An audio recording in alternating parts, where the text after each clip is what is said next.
If no feels dangerous, this is why. You didn't wake up one day addicted to approval. You learned it the way kids learn a language, by listening closely to what was praised and what was punished, and shaping yourself into the safest version of you. This is education, not therapy or medical advice. We're not here to fix you. We're here to name what happened so you can stop calling survival a personality flaw. Stay with me, because later, I'll offer a simple line you can borrow when words freeze in your throat, and you can use it or leave it. For now, just breathe and be seen. People-pleasing sounds small, like you're being too nice at a party. What it really describes is an old survival move some bodies learn when fight or flight aren't options. It's called the fawn response. Instead of running from danger or pushing it back, you read the room and make yourself easy.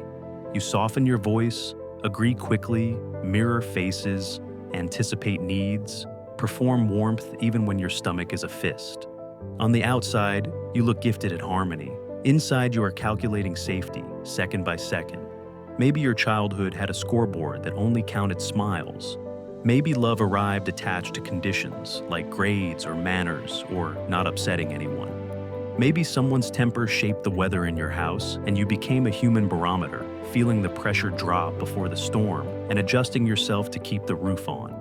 None of that means anyone intended harm. It means your body became brilliant at preventing it. There's a scene you might know by heart. A friend asks for a favor while your week is already a game of Jenga. A yes jumps out of your mouth before your brain finishes the sentence, and your calendar falls in slow motion. You're kind, but you're also tired and a little resentful. And then you feel guilty for even thinking that, because isn't kindness the whole point? Another scene. A parent calls and their voice is heavy. You clear your afternoon without being asked, because somewhere inside, it still feels like your job to hold the mood of the family together. You tell yourself, it's love, which it is, and you ignore the part of you quietly whispering that love without edges eventually leaks out everywhere. Here's the part almost nobody says out loud. People who fawn are not fake. You weren't acting, you were protecting. Your smile was real and your fear was real at the same time. The cost shows up later, in the places where you can no longer find your preferences, where decisions feel like tests with one right answer, and it's always the one that keeps everyone else comfortable. Brains that learned fawning are excellent at scanning. You catch micro shifts a beat before other people notice them, a syllable shorter, a laugh that doesn't quite reach the eyes, a pause where there used to be a quick reply. That accuracy saved you when early warning meant fewer explosions. The trouble is what happens when the world gets quieter, but your scanner doesn't know it yet. You keep performing harmony even when no one asked for a song. You might hear the word boundaries and feel your body recoil, not because you're weak, but because somewhere along the line, a boundary was followed by a cold silence, a slammed door, a lecture about being selfish, or the slow turning away of someone you needed. Of course, the word no lives in your mouth like a hot stone. Of course, you try to change the temperature by saying yes. In a minute, I'll share that small sentence you can borrow when you need to keep yourself safe and say less. Before we go there, let's sit with the grief that hides under people-pleasing. The grief of the self you had to postpone. The grief of the afternoons you left yourself alone to prove you were good. The grief of being loved most for how little space you took. You are not dramatic for feeling this. Grief is what happens when we start telling the truth about the cost.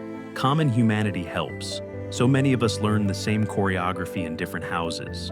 We apologize before we speak. We rewrite texts to sound lighter. We buy gifts to fix the ache between people who won't name it. We say I don't mind when we do. We ask, how are you with such tenderness, that we disappear in the asking. If this is you, you are not weird or broken. You are accurate to your history. Here's what the fawn response is trying to do in plain language. Your nervous system wants belonging more than almost anything, because to your ancient wiring, belonging equals survival. Fawning is your body's way of buying belonging in a moment that feels risky. It's not a lie.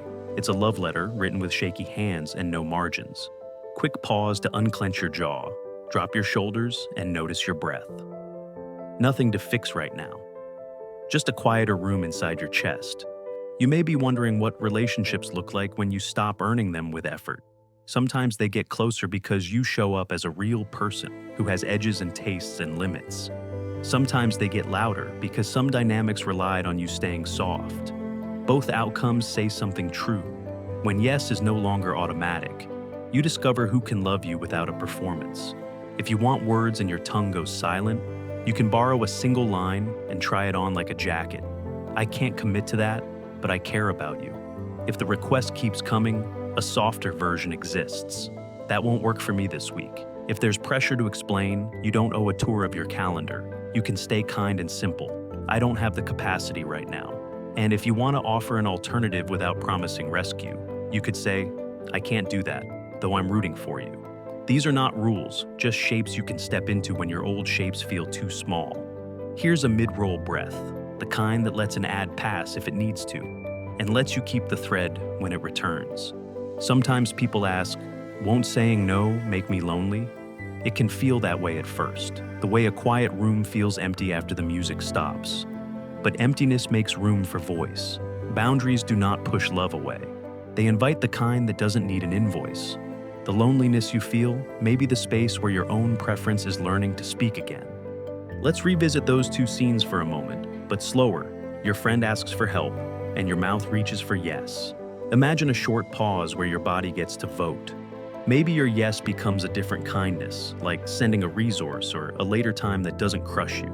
Imagine your parents' heavy voice, and you check your breath before you check your calendar. You still show up because you want to, not because fear dragged you there by the hand.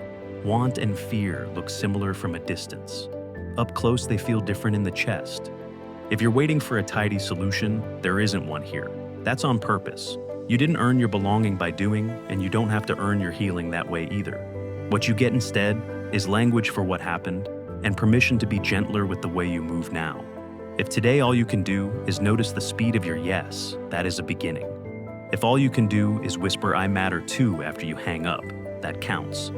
If you want a small sentence to hold when your throat is tight, try this. I'm allowed to take my time. Say it the way you'd say it to someone you love. If not today, another day. No test to pass. You are not the sum of favors granted.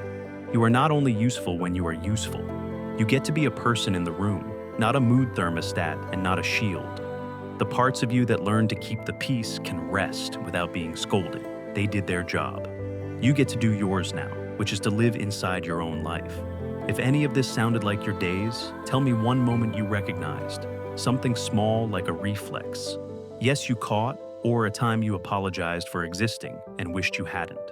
Subscribe if you want a place where a soft does not mean weak and kindness includes you. When you're ready, the next video is about the kind of overthinking that loves you loudly and how to feel less pushed around by it, if and when you want that.